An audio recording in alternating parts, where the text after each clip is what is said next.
ആദ്യം വാക്കേറ്റം, പിന്നെ തല്ല്. ചിപ്സ് വിൽക്കുന്നവർ തമ്മിൽ കൂട്ടയടി.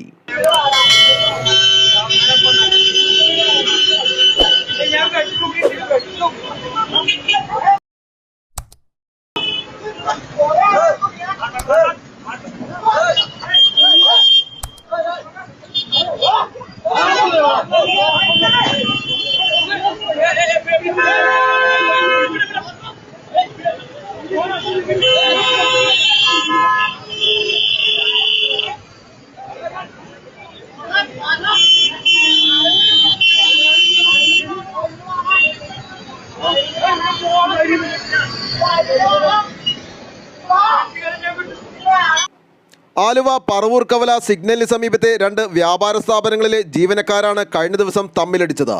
കടയ്ക്ക് മുന്നിലെ പാർക്കിങ്ങുമായി ബന്ധപ്പെട്ടാണ് സംഘർഷമുണ്ടായതെന്നും നാളുകളായി ഇവർ തമ്മിൽ പ്രശ്നങ്ങൾ ഉണ്ടാകാറുണ്ടെന്നും നാട്ടുകാർ പറഞ്ഞു. സംഘർഷത്തിൽ ഒരാൾക്ക് പരിക്കേറ്റു. ഈ കടകൾക്ക് മുന്നിൽ വാഹനങ്ങൾ അനധികൃതമായി പാർക്ക് ചെയ്യുന്നത് മൂലം ഈ ഭാഗത്ത് ഗതാഗതക്കുരുക്കും പതിവാണ്.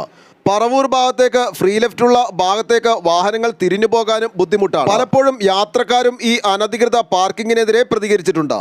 ബന്ധപ്പെട്ട അധികാരികൾ ഇടപെട്ട് ഈ ഭാഗത്തെ അനധികൃത പാർക്കിങ്ങുകൾ ഒഴിവാക്കി വാഹന ഗതാഗതം സുഗമമാക്കണമെന്നും നാട്ടുകാർ ആവശ്യപ്പെട്ടു. News desk, Aluva.